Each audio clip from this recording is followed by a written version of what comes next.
sahabat Bimba, perkenalkan nama saya Mileni Widiningrum. Saya adalah motivator dan kepala unit dari Bimba LIURO unit Anyeling. Hari ini saya akan menjawab pertanyaan dari tugas program kebimbaan di hari ketiga. Berikut pertanyaan dan jawabannya.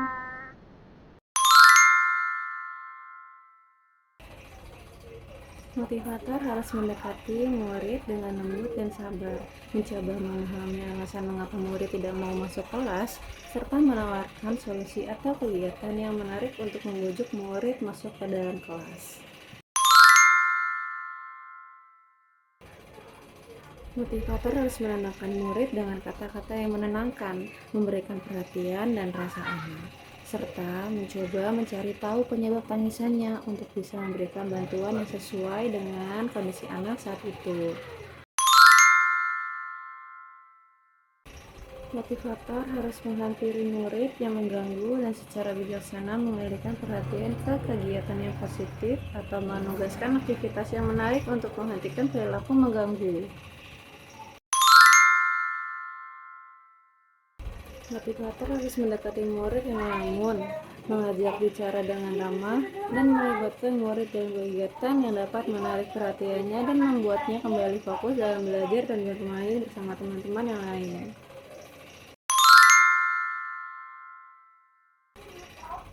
Mengadakan evaluasi perkembangan murid, membuat rencana pembelajaran untuk minggu berikutnya, mengadakan pertemuan dengan orang tua murid untuk memberikan laporan kemajuan dan mendapatkan masukan, mengatur dan merencanakan kegiatan mingguan yang melibatkan seluruh murid.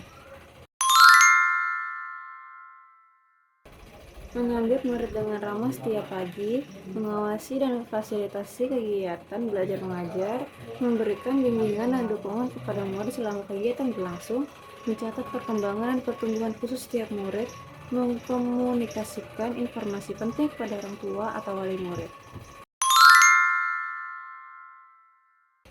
Berinteraksi secara rutin dan aktif dengan setiap murid, mengamati perilaku dan respon murid dalam berbagai situasi dan kegiatan, bertanya langsung kepada murid tentang minat dan kesukaan mereka, melakukan kegiatan yang memungkinkan murid mengekspresikan diri seperti bermain, diskusi, atau proyek kreatif. Berbicara dengan orang tua atau wali murid untuk mendapatkan informasi tambahan mengenai karakter dan kesukaan anak. Target suasana kelas di Bimba AIWO adalah menciptakan lingkungan yang menyenangkan, pasif, dan mendukung.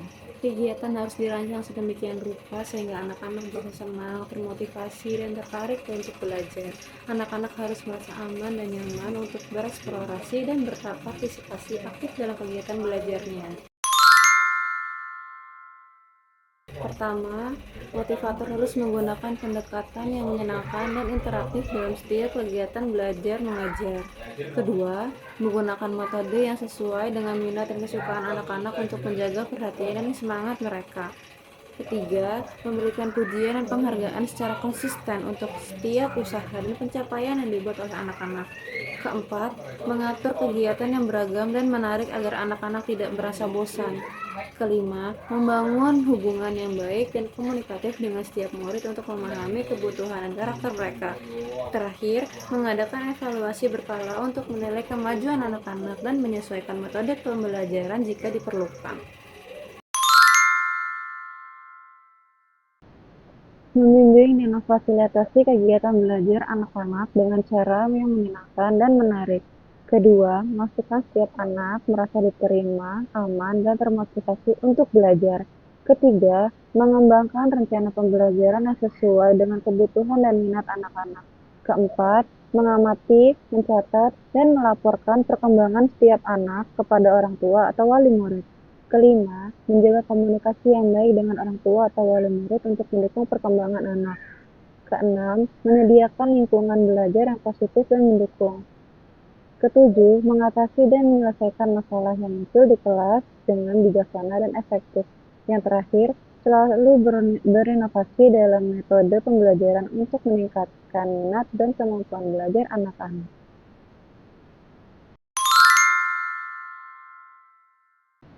Pertama, menetapkan dan menerapkan aturan kelas yang jelas untuk menjaga ketertiban dan keamanan. Kedua, mengawasi anak-anak secara aktif selama kegiatan berlangsung untuk mencegah perilaku yang berpotensi membahayakan. Ketiga, menyusun ruang kelas agar bebas dari benda-benda yang bisa membahayakan anak-anak.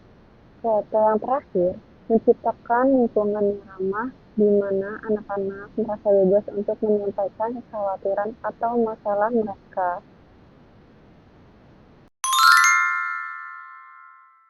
Menciptakan lingkungan yang ramah dan menyambut semua anak dengan senyuman dan sikap positif.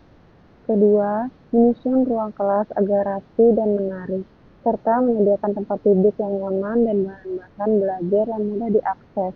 Ketiga, mendengarkan dan menghargai setiap anak, memastikan bahwa setiap anak merasa dihargai dan diperhatikan. Yang terakhir, mengurangi stres dengan pendekatan pengajaran yang santai dan menyenangkan.